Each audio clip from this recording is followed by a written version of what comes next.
is Jade Brooks and I'm going to be talking a bit about the game Call of Duty Modern Warfare 3 on Xbox 360. Call of Duty Modern Warfare 3 is a first-person shooter video game. Infinity Ward and Sledgehammer Games developed it, with Raven Software having assisted in development, and Activision published it. The game was released on November 8th in 2011 in North America and later was released in the UK. The game sold 6.5 million copies in the US and UK alone, making it the biggest entertainment launch of all time. Here is the trailer for the game.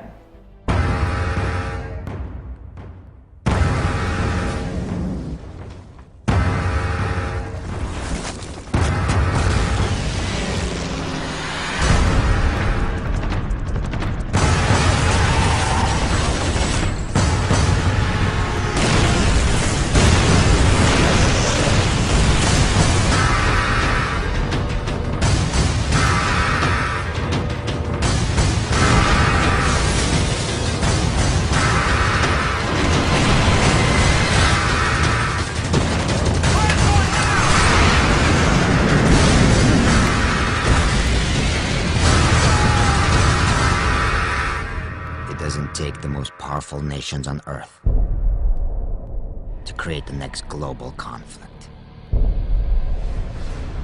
Just the will of a single man.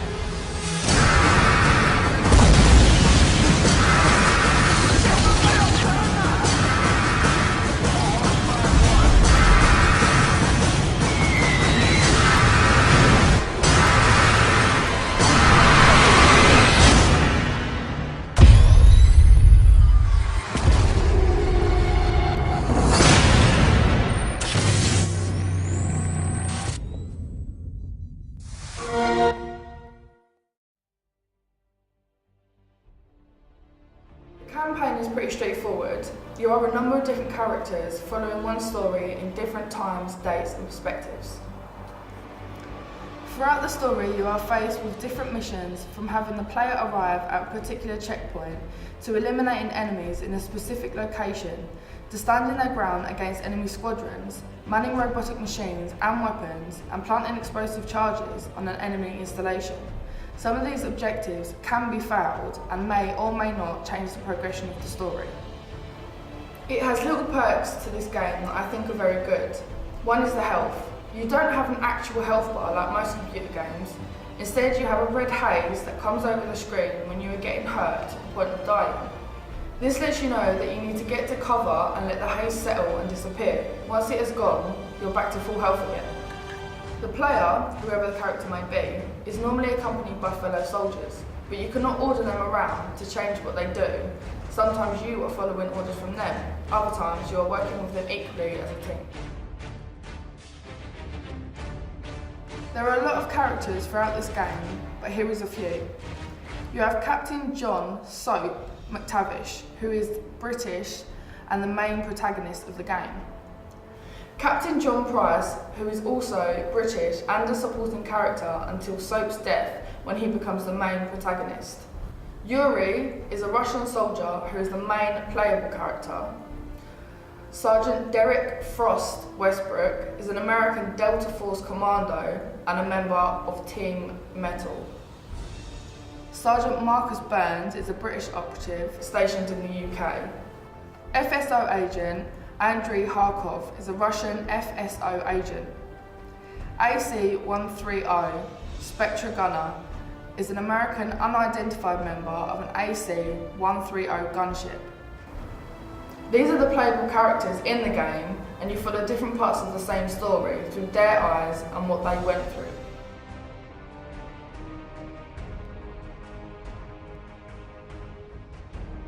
Co-operative, better known to gamers as co-op mode, features a new mode in this game called Survival. This is where you can have between 1 and 4 players playing at the same time. The main objective in this game is to stay alive. You have waves of enemies. This is where your enemies appear at tactical positions based on your location. Each wave gets harder and differs. You start with normal enemies with basic guns, and as the waves get higher, you get more equipped enemies with better weapons. choppers, attack dogs, suicide bombers, dogs with bombs strapped to their chests, and my personal least favourite, juggernauts. Those of you who don't know what a juggernaut is, it's a heavily armoured enemy that takes a ridiculous amount of hits before it's killed. As you can see from the clip behind me, killing enemies while playing this results in obtaining points which turn into cash, so you can buy better weapons, upgrades, ammo, air, ground support and equipment. I like this because you only start with a pistol and then you get to choose what you buy.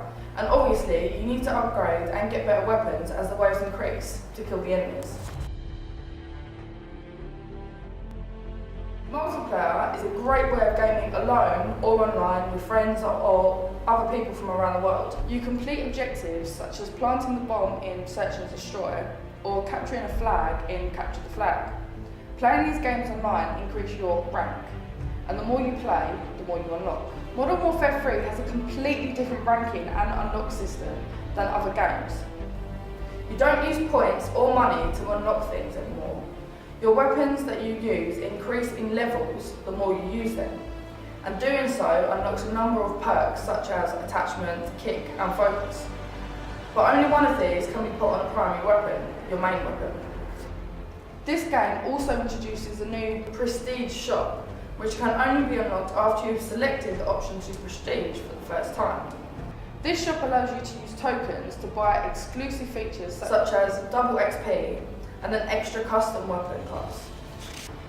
As you can see from the pictures behind me, along with these new perks of the game, there was also 7 new game modes such as Kill Confirmed and Team Defender.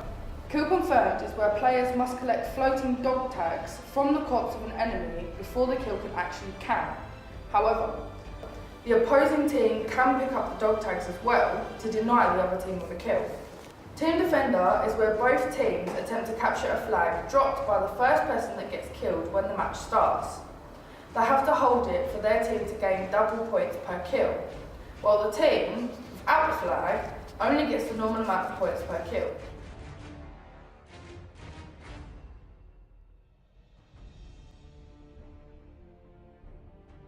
To be completely honest, I could talk about this for hours because I've completed the game 3 times and I play online with friends, but I think I've summed this game up nicely.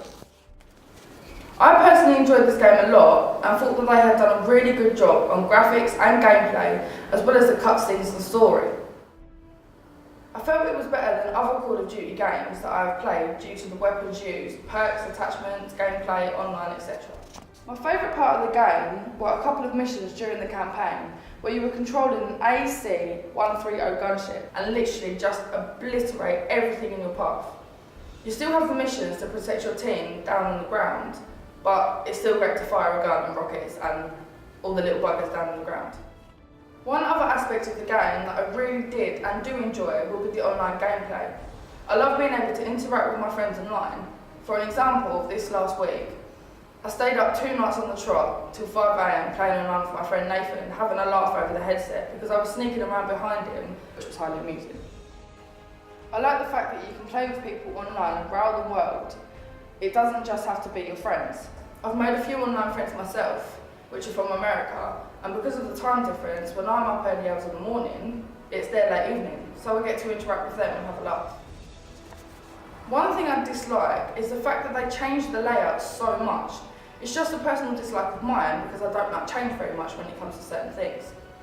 And after playing Modern Warfare 2 and Black Ops, it was slightly irritating to then learn a new layout and how it works again. But after a short time of playing, you do soon get the hang of it, so it wasn't and isn't that much of a big issue.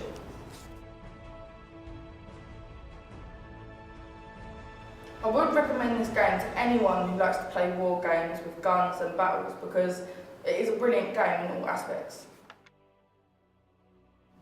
Thank you for taking your time and interest in watching this vlog. I hope that you enjoyed it and learned a lot about the game.